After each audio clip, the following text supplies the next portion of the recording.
তারেক রহমান বাংলাদেশের নাগরিক, তার দেশে ফিরতে কোনো বাধা নেই, এমন মন্তব্য করেছেন স্বরাষ্ট্র উপদেষ্টা জাহাঙ্গীর আলম চৌধুরী। 12 জুন গাজীপুরে সালনা হাইওয়ে থানা পরিদর্শন শেষে এসব কথা বলেন তিনি।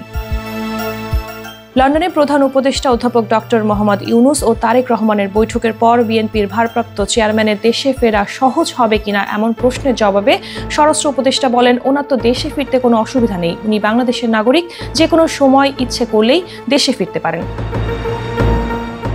এ সময় ভারত থেকে সীমান্তে পুশিন ইস্যু প্রসঙ্গে জাহাঙ্গীর আলম বলেন, আমাদের বাংলাদেশি নাগরিক যদি তাদের দেশে থাকে তাহলে অবশ্যই ফেরত নেব, কিন্তু এটার জন্য তাদের প্রপার চ্যানেলে আসতে হবে। এটা তারা অনুসরণ না করে জঙ্গলের রাস্তায় অমানবিকভাবে এমনটা করছে। আমাদের দিল্লির হাই কমিশনারকেও বিষয়টি জানিয়েছি, আমাদের পররাষ্ট্র উপদেষ্টা কথা বলেছেন।